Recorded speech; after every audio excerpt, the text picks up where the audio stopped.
might still get the disease when you're vaccinated, but compared to people who weren't vaccinated, you would be less likely to become very ill. The efficacy rates of the vaccines approved in Canada are over 90%, but it's important to know what that efficacy rate means and how it can affect those in Manitoba under 18 who are too young to qualify for the vaccine. We don't know anything yet from a clinical trial point of view about the ability for people to still get the virus or pass it on. So that is what we need for herd immunity, is for us to be able to stop that chain of transmission from one person to another. If you get the vaccine, there is a high chance to not get sick from the disease, but what's unknown is how often you'll still be a carrier and how communicable it will be from you to someone else.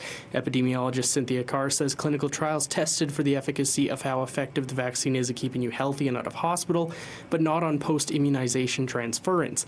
That means when everyone 18 or older are vaccinated, there is a chance we could still carry and pass it on to the 23% of the population too young for the vaccine, like 12-year-old Dimitri Garcia, who has already had COVID once. We didn't really have freedom anymore. And then kind of hard to breathe. It's really nauseous, dizzy. Can't talk to anyone, really weak, like I can move very much.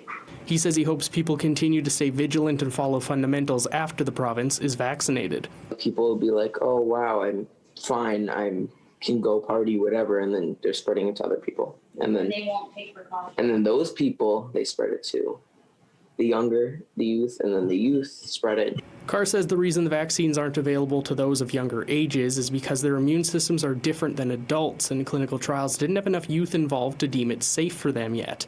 Those under 15 years of age make up about 30 to 40% of Manitoba's Indigenous population, leaving them vulnerable as well.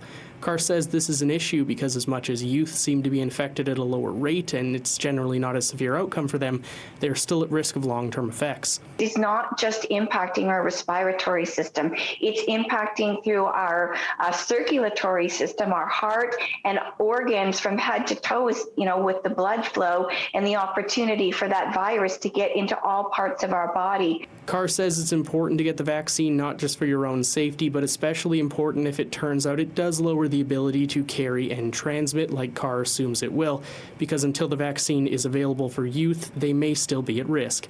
In Winnipeg, Mike Albanese, City News.